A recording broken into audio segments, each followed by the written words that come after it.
बहुत समय पहले की बात है। समुद्र के किनारे एक छोटी सी गौरैया गड्ढे में घोंसला बनाकर रहती थी। एक दिन उस गौरैया ने 2 अंडे दिए।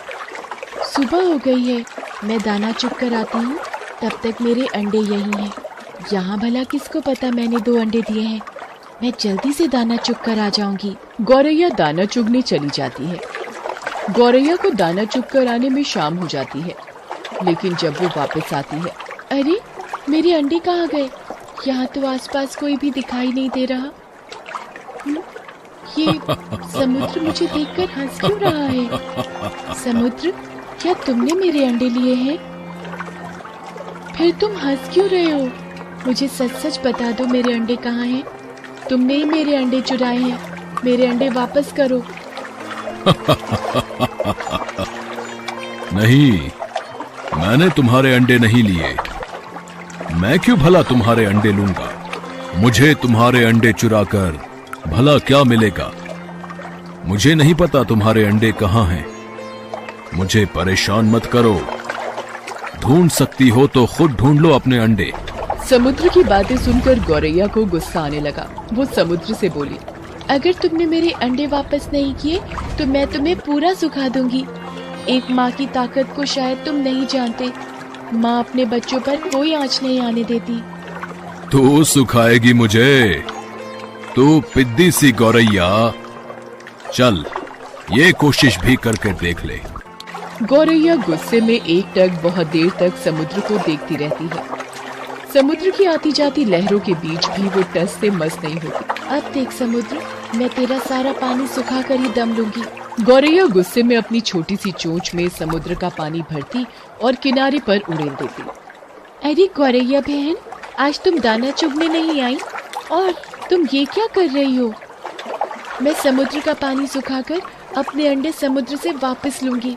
तुम जाओ, मुझे अपना काम करने दो। पर गौरैया बहन, ये कार्य असंभव है। इस तरह तुम समुद्र का पानी नहीं सुखा पाओगी। गौरैया ऐसे दृढ़ निश्चय के साथ अपने कार्य में लगी रही। जब वो थक जाती तब वो थोड़ी देर रुक जाती और फिर अपने काम में लग जाती। इस कार्य में गौरैया को 3-4 दिन हो चुके थे। इसी कारण भूखी प्यासी गौरैया की तबीयत खराब होने लगी। ये देखकर सभी पक्षी चिंतित हो गए। अरे भाई, ये गौरैया अगर इसी तरह भूखी प्यासी इस कार्य में लगी रही तो अनर्थ हो जाएगा। चिंता की बात तो है, हमें गरुण देव के पास चलकर सहायता मांगनी चाहिए। क्या बात है? सब ठीक तो है? आज सभी पक्षी एक साथ मेरे पास आए हैं। गरुण देव, एक छोटी गौरैया अपनी जिद पर अड़ी है और इतने विशाल समुद्र का पानी सुखाने का प्रयास कर रही है। इसी वजह से गौरैया का स्वास्थ्य भी गिर रहा है। गरुण देव, गौरैया की मदद कीजिए। गरुण देव पक्षियों की प्रार्थना सुनकर समुद्र तट पर गौरैया के पास जाते हैं। गौरैया, मेरी चोंच थोड़ी बड़ी है। क्या इस कार्य में मैं तुम्हारी कुछ सहायता करूं? नहीं गरुण देव, आप मेरी वजह से परेशान मत होइए। ये मेरी लड़ाई है, मैं इसे खुद लड़ूंगी। मुझे किसी की मदद नहीं चाहिए। मैं ये कार्य खुद कर लूंगी।